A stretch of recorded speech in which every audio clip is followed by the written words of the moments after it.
So Tashidale, welcome back. This is week 6. We're going to begin with the Vajrasattva mantra. Om Benza Sato Samaya Manipalaya Benza Sato Tenopa Tishtatrido Me Bawa Sutokayo Me Bawa Supokayo Me Bawa Anirakto Me Bawa Sarva Siddhi Me Prayata Sarva Karma Sutta Me Chitam Shriya Kuru Hong Ha Ha Ha Ha Ho Bhagavan Sarva Tata Kata Benza Mame Benza Bawa Mahasamaya Sato Om Benza Sato Samaya Manipalaya Benza Sato Tenopa Tishtadrido Me Bawa Sutokayo Me Bawa Supokayo Me Bawa Anirakto Me Bawa Sarva Siddhi Me Prayata Sarva Karma Sutta Me Chitam Shriya Kuru Hom Ha Ha Ha Ho Bhagavam Sarva Tata Kata Benza Mame Benza Bawa Mahasamaya Sato Om Benza Sato Samaya Manipalaya Benza Sato Tenopa Tishtadrido Me Bawa Sutokayo Me Bawa Supokayo Me Bawa Anirakto Me Bawa Sarva Siddhi Me Prayata Sarva Karma Sutta Me Chitam Shriya Kuru Hong Ha Ha Ho Bhagavam Sarva Tata Kata Benza Mame Benze Bawa Mahasamaya Sato. Very good. Thank you. So now we are on the 36th day here. And of course we begin our practice each time with the brief preliminary practices as we have described before. And now for 4 days we've been looking at the 3 sufferings of human realm, but there are 4 additional sufferings associated with the human realm that the Buddha talked about early in his teachings. And these are birth, old age, sickness, and death. And so beginning the first of these 4 days, so we do one of these each of the 4 days. So the first day of this, which is the 36th day overall, we're talking about the suffering of birth. And so this is from the time the consciousness entered the mother's womb until one is born.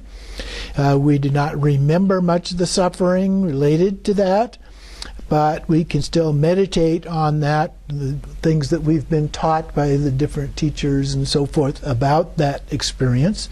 On page 81 in the Words of My Perfect Teacher, that provides some details, and since Rinpoche didn't give us much of that, I thought that we would look at that briefly.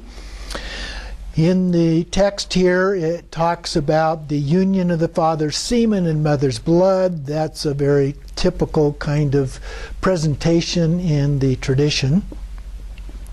And then the various experiences that excuse me, that we go through in the development in the womb, which are outlined there, and there's some notes about that as well.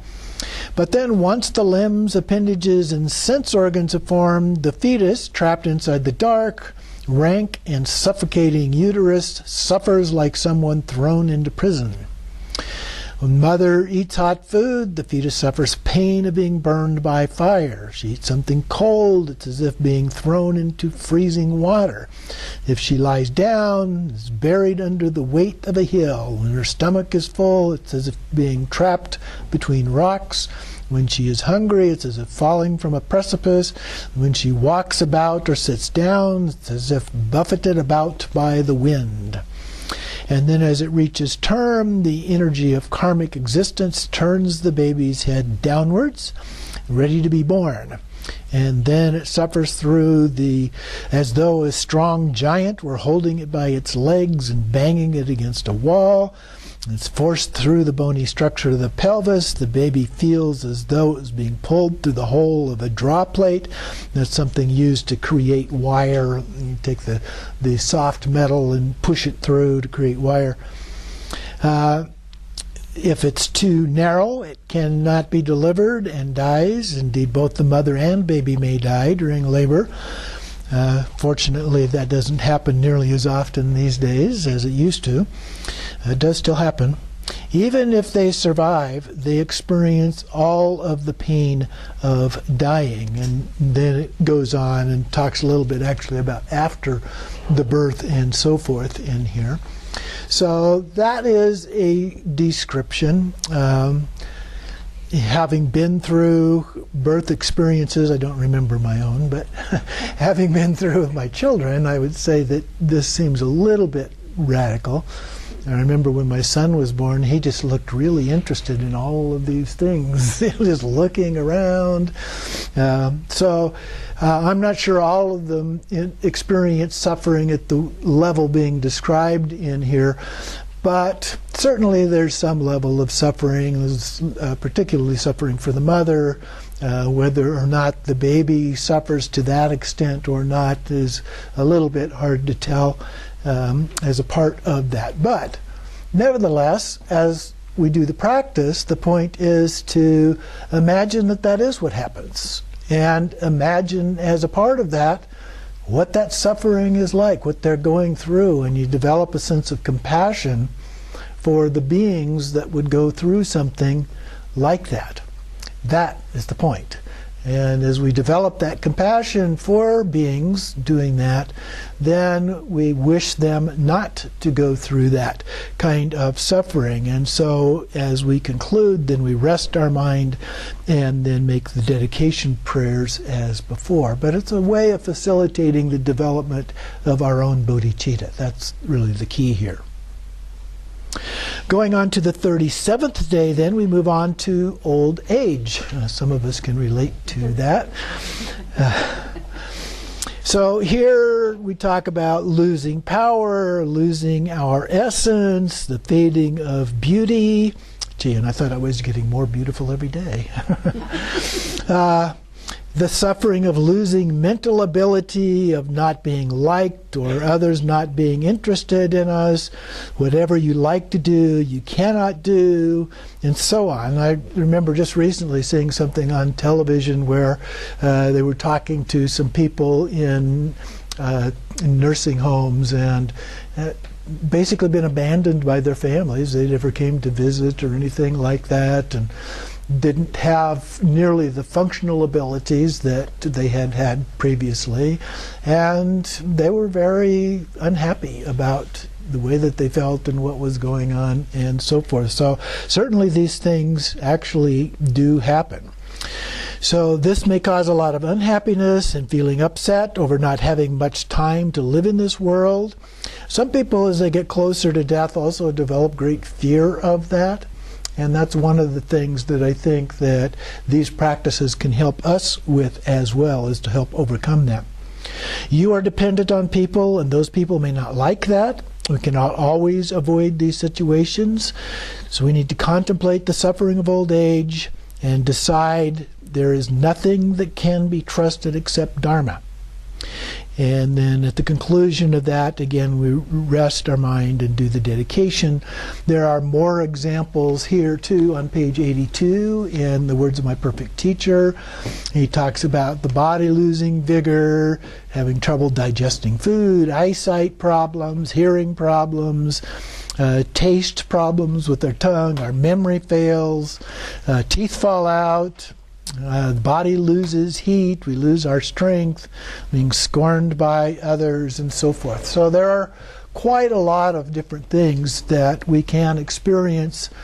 Hopefully some of that is getting better in our modern society, but doesn't always happen. The fighting that goes on among children regarding taking care of their parents in the old age and so forth is really pretty poor. So there's a lot of potential suffering, but the idea here is to really focus on the fact that there are people out there suffering, and to feel compassion for that, and develop our bodhicitta around the suffering that beings are going through, and wishing them to have happiness and not have suffering as a part of that. So that's the 37th day practice. On the 38th day, then, we go on to sickness. We've probably all experienced sickness at one time or another, some of us more than others, I'm sure. So sickness is the time from health to being sick. And a lot of the suffering in our physical body and mind.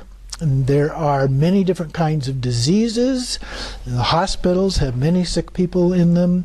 Tomorrow, well, this is in his teaching tomorrow, the day after, but this is in the future, it will be the same. When we have sickness, we may lose our appetite for food, lose sleep at night, as well as our strength and radiant complexion. Family members, relatives, friends may even feel disgust about you. There are also sufferings and pains. The mind goes insane. Well, I'm not sure it always does, but it certainly does sometimes. No one can avoid these situations. There are millions of people in great sickness now and in the future.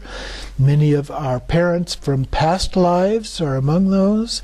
We contemplate the suffering of sickness and make strong determination to practice the Dharma. If you understand the Dharma, you won't have suffering when you are sick, and will even gain happiness when you become ill. How could that be? Well, because the sickness can exhaust your negative karma from what you did before. And part of the theory of karma is that as you have these experiences, these negative experiences, it's burning up that negative karma that we had, and so then we won't have to experience that again. And so, unless we've still got some that didn't get burned up. So that can happen, but that's a good thing. We've gotten rid of that negative karma. We've overcome it. We're that much closer to achieving enlightenment. In the future, you will not get the same result again. When you understand the cause of your own sickness, you will naturally arouse compassion toward other sick people, and realizing spontaneous wisdom, when the negative karma is purified, you can achieve Buddhahood swiftly. So contemplate on the suffering and seeing sickness as sickness, and happiness arising from your sickness due to your own awareness. So make a big heart of intention to practice Dharma, and then do the usual conclusion, resting our mind and dedication as a part of that. On page 83, in the words of my perfect teacher, it touches on a few other things. I think most of them are fairly similar in this case. The imbalance, losing various or experiencing various kinds of illnesses, and the suffering along with that. Even things like sinking into the bedding is difficult. A lot of people get bed sores. They can't move around, and it can be very painful, difficult. Even to answer when somebody asks can take an effort. If you're really sick, laying on one side, you want to move to the other side, and you're unable to do that. So it could be very uncomfortable. We lose our appetite, can't sleep at night, daytime seems to go on forever, night seems endless. We have to put up with bitter, hot, or sour medicines. And the thought of the illness might suddenly end in death can be terrifying. Lose control of both body and mind. We can hallucinate. Sometimes the sick even take their own lives.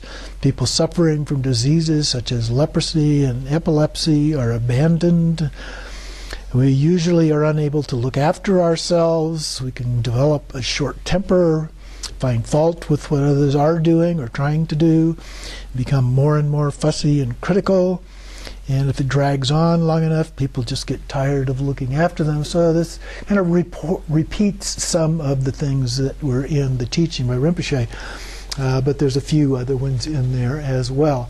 So they can experience considerable suffering, and if you've ever had to help take care of one of your parents who was sick and elderly at the same time, you know what that can be like. Some people are very pleasant, but other people can get kind of nasty and difficult, and so that could put a lot of stress on their helpers trying to deal with those kinds of things as well.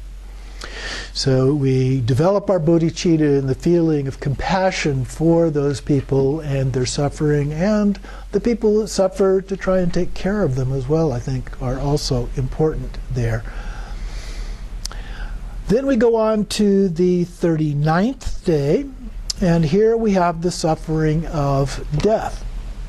Now, generally, there are inconceivable sufferings in relation to death. For example, we may feel a lot of fear and sadness for leaving the world. We may have attachment to family, relatives, possessions, remorse for negative actions that we've done before, leading to great fear and suffering when entering the bardo at the time of death. Those who do not have any wisdom in Dharma will experience inconceivable sufferings and regret upon dying. Whatever was accumulated, wealth, fame, power, family, relatives, will all be left behind.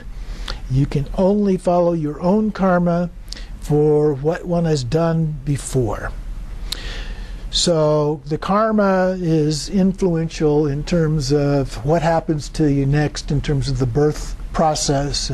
Now, oftentimes these are described by lamas as being the kind of afflictive emotions that we experience. So if we have issues of anger, that we've created a lot of anger in our lives, that in the next birth we will come back experiencing a lot of anger from others toward us. What goes around comes around. It may not be in this lifetime, but at some point it's going to come back at you. Then when death approaches, the Dharma practitioner will not feel regret, fear, negative emotions. They feel happy when death approaches. When the bodhisattvas die, they know death is like moving from one garden to another. In their next life, they will be reborn with a successful life from their prayers, concentration, and powers. Even when they will be born from their past negative karma, they will be born with great compassion and bodhicitta. After that, they will exhaust all negative karma, and those who practice Zopachenpo will experience even greater realization. Those of mediocre faculties will be enlightened during the Sambhogakaya appearances, during the Bardo state, and even those of dull faculties will be born in a Nirmanakaya pure realm by practicing in the bardo of existence. Therefore, we need to contemplate the suffering of death for those who are not Dharma practitioners, and the happiness of death for those who are. And then we conclude, as we talked about before, and rest our mind and do the dedication. On page 84 of Words of My Perfect Teacher, it addresses some of these things as death approaches. Most of these are pretty much similar to what is in the teachings by Rinpoche here. So I'm not going to repeat all of those things, but you can look through that and see some of the other kind of things that are mentioned. Not a lot. Most of those he covered, so we won't repeat that this time. So those are the first 4 days for this next week of going through looking at the sufferings of birth, sickness, old age, and death.